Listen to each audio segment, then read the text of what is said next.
જિલ્લા પંચાયત પ્રમુખના પુત્રની દાદાગીરી સામે આવી છે। પિતા પ્રમુખ બનતા જ પુત્રની ધમકી શરૂ થઈ ગઈ છે। સંજય પીપળિયાના પુત્રની ઓડિયો ક્લિપ સામે આવી છે। ઠેકેદારને ફોન પર પુત્રએ અપશબ્દો આપ્યા હતા, ત્યારે પ્રમુખ પદ બાબતે ધમકી અને ગાળો પણ આપી હોવાની ચર્ચાઓ શરૂ થઈ છે। ચર્ચામાં રહેલા નામોને લઈને બોલાચાલી થઈ હતી। વાયરલ ક્લિપની ગુજરાત ફર્સ્ટ પુષ્ટિ કરતું નથી। प्रमुख बनवाना है भाई नो प्रमुख अर्जुन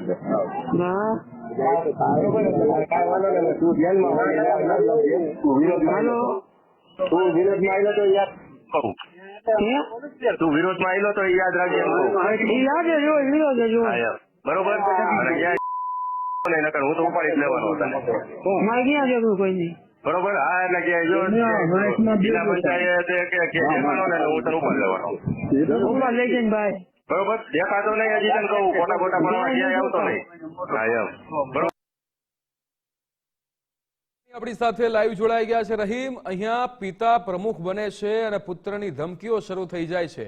આ ઓડિયો ક્લિપ જે વાયરલ થઈ રહી છે એમાં ગાળો પણ દેવામાં આવી રહી છે ઠેકેદારને, શું વિગતો?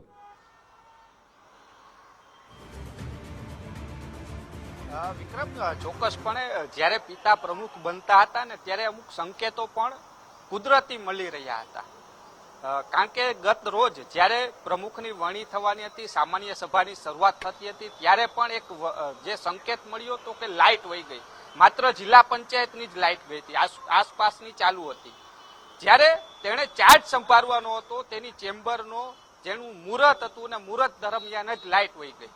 આ સંકેતો ક્યાંક કહી રહ્યા છે કે જિલ્લા પંચાયતની અંદર વિખવાદો વાળું આ 2.5 વર્ષ રહે તેવા સંકેતો ક્યાંક કહી રહ્યા છે ને તેની શરૂઆત પણ થઈ છે ને હજી 12 કલાક પણ પૂરા નથી થયા અને તાજ આ ઓડિયો ક્લિપ છે તે સામે આવી છે અને તેમાં જે ઠેકેદાર છે તે રાજકોટ તાલુકા પંચાયતનું આઈટી સેલ હેન્ડલિંગ કરે છે કે તમામ જે નેતાઓ છે આવતા હોય છે તેમના ફોટોગ્રાફ્સ પાડતા હોય છે ને ભાજપનું આઈટી સેલ છે તે તાલુકાનું સંભાળી રહ્યો છે। જે રીતના નામોની ચર્ચા જિલ્લા પંચાયતોના પ્રમુખ કોણ બનશે નામોની ચર્ચાઓ શરૂ હતી ત્યારે ચર્ચાઓ સ્વાભાવિક છે। જે રીતના મીડિયામાં નામો ચાલતા હતા, જે રીતના લોકોના મુખે ચાલતા હતા, અર્જુન ખાટરિયાનું એક નામ છે તે ચર્ચામાં હતું કે તેમને પ્રબળ દાવેદાર માનવામાં આવે છે। એટલે ભાજપમાં પણ આ ચર્ચાઓ ચાલી રહી હતી ને તેના જ આધારે મીડિયાએ આ નામો પ્રસારિત પણ કર્યા હતા અને તેનું દુઃખ છે તે સંજય પીપળિયાના પુત્ર હર્ષિલને લાગી રહ્યું છે। કેમ અર્જુનભાઈનું નામ તમે ચર્ચામાં લેતા હતા?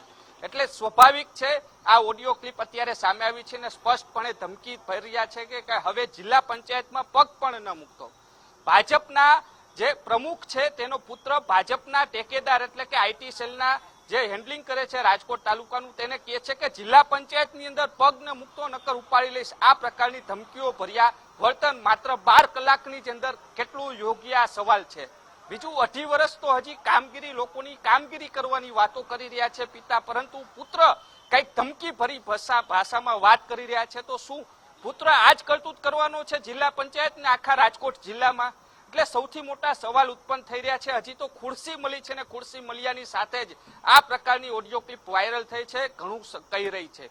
બીજી બાજુ સૂત્રો પાસેથી એવી પણ વિગત મળી રહી છે વિક્રમ કે રાજકોટ તાલુકા પંચાયતની અંદર કોંગ્રેસને પણ તેણે સમર્થન આપ્યાની વાત છે તે અત્યારે વહેતી થઈ છે। જે રીતના ઓડિયો ક્લિપ વાયરલ થઈ ને એ જ રીતના વાત પણ વહેતી થઈ છે। હજી પુરાવા આવવાના બાકી છે। જે લોકોએ વાત કરી છે તેણે કહ્યું છે કે અમારી પાસે પુરાવા છે, અમને આપશું, આગામી સમયમાં હજી પણ ગુજરાત ફર્સ્ટ ક્યાંક ખુલાસા કરશે, આ પુરાવા સામે આવશે। એટલે કહી શકાય કે ક્યાંક કોંગ્રેસને ટેકો દેનાર વ્યક્તિને શું ભાજપે પ્રમુખ બનાવ્યો છે સવાલો ઉત્પન્ન થઈ રહ્યા છે। આગામી સમયમાં હજી ખુલાસા ઘણા થશે, પરંતુ સૌથી મોટો સવાલ છે પ્રમુખ બનતાની સાથે જ પુત્રની દાદાગીરી સામે આવી છે। જિલ્લા પંચાયતમાં પગ ન મૂકવા સુધીની વાતો કરી રહ્યા છે, ઉપાડી દેવાની વાતો છે। એટલે શું તમે અપહરણ કરવા માંગો છો આ વ્યક્તિનું?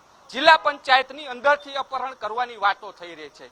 એટલે સૌથી મોટા સવાલ ઉત્પન્ન થઈ રહ્યા છે। આગામી સમયમાં જિલ્લા ભાજપ પ્રમુખે તમામે જવાબ પણ આપવો પડશે। સંજય પીપળિયા સાથે વાત કરવાના પ્રયાસ પણ કર્યા છે, ટેલિફોન ઉપાડે છે કે મને ખબર નથી, પરંતુ હાલ હું જેતપુર છું, બપોરે 3 વાગે આવીશ રાજકોટને ત્યારે વાતચીત કરીશ। એટલે સૌથી મોટા સવાલ ઉત્પન્ન થઈ રહ્યા છે કે પિતા હવે પુત્રને બચાવવા માટે જે કંઈક કાર્યવાહી કરી રહ્યા છે, શું સમય આપવો, સમય માંગી રહ્યા છે કે હું જેતપુર છું એટલે સૌથી મોટા સવાલ એ ઉત્પન્ન થઈ રહ્યા છે કે પિતા હવે પુત્રને બચાવવા માટે પણ મેદાને ઉતર્યા છે, કારણ કે જો હકીકત હોત તો તેને સ્વીકારી લેવાની હતી કે ભાઈ એની ભૂલ થઈ છે, પરંતુ હવે બચાવવાની ભૂમિકામાં ક્યાંક આગામી સમયમાં જોવા મળશે. વિક્રમ. બિલકુલ રહીમ, સમગ્ર માહિતી સાથે જોડાવા બદલ આપનો આભાર.